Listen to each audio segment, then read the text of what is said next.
Dan tidak sedikit orang itu kena penyakit maghrur, tertipu oleh dirinya. Kenapa?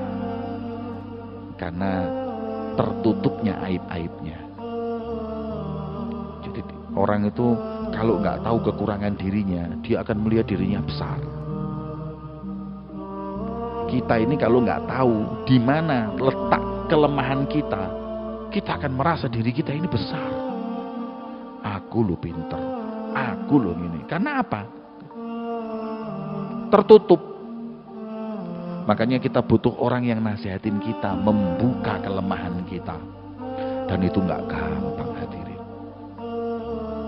Anda kalau punya teman suka membuka aib Anda, maksudnya mengingatkan Anda, kau ini kita delok-delok medit, menit teko maneh, kau ini kita delok-delok ya kurang akhlak, kau ini tak delok-delok sombong.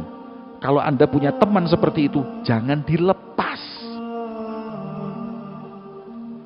Emang ketoke gak enak, iku jamu, tapi kon sehat.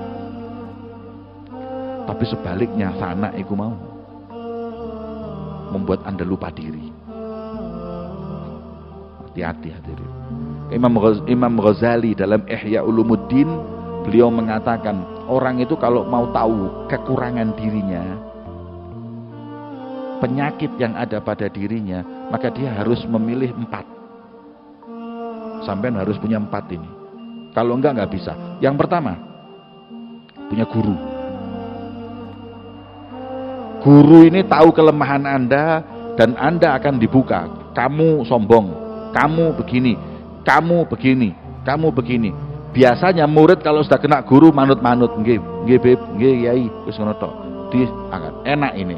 Cuman sayangnya kadang orang-orang itu nggak mau punya guru atau sulit mencari guru seperti itu, yang bisa mengungkap aib dan kekurangan. Aib itu artinya kekurangan.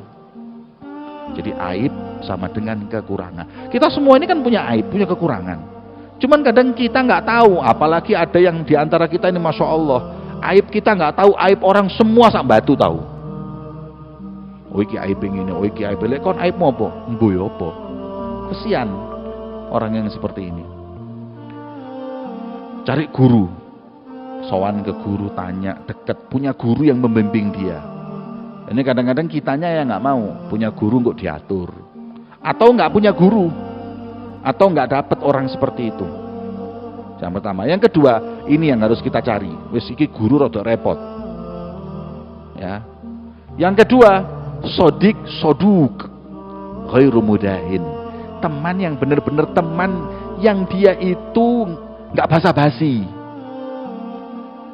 Kalau melihat sampean salah dibilang salah, nek bener dibenerno. Cari temen kayak gini repot hadirin. Yang banyak teman itu kita itu kalau salah didiamkan. Wis daripada aku kok ruwet mbek wong iku wis carno ae. Ini banyak yang seperti itu. Dan kitanya juga begitu. Kalau ada teman mengingatkan kita kekurangan kita, ngamuk. Konco opo iki? Sampean kalau punya teman suka mengkritik sampean, cekelono sampai mati. Karena dengan teman seperti itu Anda bisa tahu kekurangan diri Anda. Tapi lagi-lagi masalah ego dan nafsu. Sampean gak bakal seneng konco sing kayak ngono. Sampean seneng konco sing bendino ngelem sampean. Kon iki Masya Allah, meloman ngene terus, iki sing disenengi. Iki loh konco. Itu orang seperti itu ego, nafsu.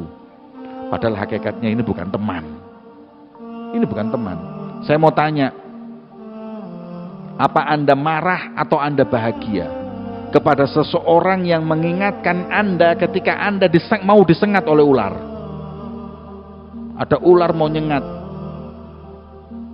Kemudian, mas, ulo. Kemudian sampean berdiri, lari.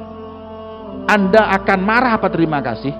Wah, saya akan terima kasih. Podo. Kau niki mang sombong tak delok-delok. Seperti ketika ular mau menggigit, diingatkan. Anda seperti itu, Anda terima kasih. Hanya saja teman itu harus pandai menyampaikan, bukan depan orang, tapi ketika berduaan. Harus. Kalau kita nggak punya teman seperti ini, kita ngerasa diri kita nabi, nggak punya salah. Apalagi kalau sudah tinggi kedudukan dan jabatan, ini penyakit. Orang kaya, orang punya kedudukan, punya umat, punya jabatan, wah, orang takut mengingatkan dia. Akhirnya kenalah penyakit maghrur, melihat dirinya lebih sempurna, nggak ada kekurangan. Yang ketiga, kalau punya teman kayak gini masih nggak ada. Yang ketiga, Anda belajar dari orang lain. Anda lihat ada orang gak sembahyang, kemudian wong iki opo sih kok gak sembahyang. Ini cermin. Makanya kon nek gak sembahyang yo koyo ngono iku eleke. Anda melihat ada orang antri nggak mau antri, Anda kan mesti iki wong gak gelem antri, kurang ajar. Jangan ngamuk, tapi belajar. Berarti kalau saya nggak antri, orang juga akan marah sebagaimana saya marah saat ini. Al mu'min mir'atul mu'min. Nabi Musa ketika ditanya, siapa yang mengajarkan kepadamu budi pekerti dan adab yang sempurna? Jawabannya, allamanil adab min qillatil adab. Yang aku belajar akhlak dari melihat orang yang nggak punya akhlak. Ono wong mesu-mesu, risih. Kon sampai omah bojomu mbok bisui, ya risih pisan aku. Anda harus belajar dari orang yang salah. Ini yang ketiga. Yang keempat, yang terakhir, dan ini yang paling titis tapi paling sulit. Apa itu? Kenali dirimu dari musuhmu. Karena musuh itu biasanya kalau sudah nggak seneng, dia akan buka kekuranganmu dengan jujur. Kon nek gak percaya tonggomu paranono idonono. Tapi ngamuk kan, kurang ajar.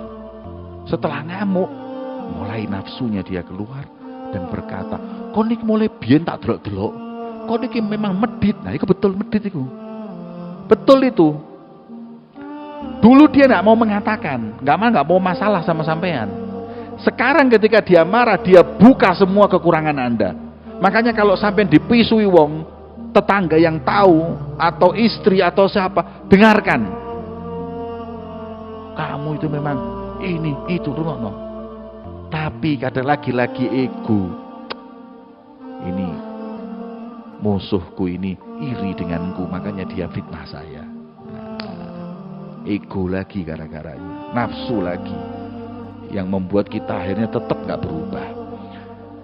Maka itu kita ditutup aib oleh Allah, kadang-kadang membuat kita maghrur.